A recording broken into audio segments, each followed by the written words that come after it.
দর্শক, আমরা এখন অবস্থান করছি খুলনা যশোর মহাসড়কের বাদামতলা নামক স্থানে। আপনারা দেখতে পাচ্ছেন যে আমার পেছনে এখানে সড়কের মাঝ বরাবর একটি ডাউন হয়ে গিয়েছে, এখানে সড়কটি বসে গিয়েছে।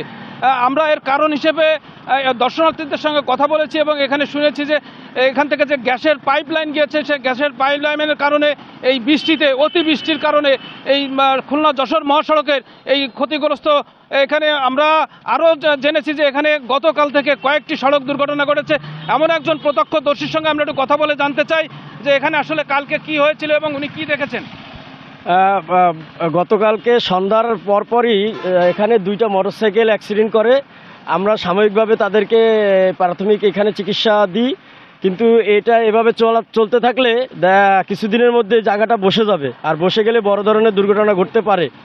আপাতত এখন বসে গেছে, এখন অনেক গাড়ি জানে না যে এখানে গর্ত আছে, এই জন্য ওই গতিটায় এসে ওইখানে বাড়ি লাগলে বিকট শব্দ হচ্ছে। বিভিন্ন ট্রাক এসে এখানে আসলে যে বাড়ি খাচ্ছে, এতে আসলে সাধারণ জনগণও ভুক্তভোগী, আমরা নিজেরাও ভুক্তভোগী। এবং মাঝে মাঝে এমন জোরে জোরে বিকট আওয়াজ হচ্ছে যে আমরা ভিতর থেকে মনে হচ্ছে যে বাইরে আসলে একটা অ্যাক্সিডেন্ট হয়েছে, বা আমরা বেরে এসে দেখতেছি যে না, আসলে অ্যাক্সিডেন্ট না, ওইটা ফাটলের কারণে এই ঝামেলাটা হচ্ছে। এখন আপনারা এটার একটা সুষ্ঠু বিচার বা সুষ্ঠু তদন্ত করে আপনারা এটার একটা যথাযথ ব্যবস্থা নেবেন। খুলনা যশোর মহাসড়কের এই যে বাদামতলা নামক স্থানে যে এই যে ফাটলটি ধরেছে, এই ফাটলের বিষয়ে আমরা খুলনা রোডস অ্যান্ড হাইওয়ের সঙ্গে কথা বলেছি। তারা আমাদেরকে কিন্তু জানিয়েছেন যে অতি দ্রুত তারা ব্যবস্থা নেবেন। আমার রাতে আসলে এই ছিল সর্বশেষ। Tofazzal Hossain, NTV online, Phultala, Khulna.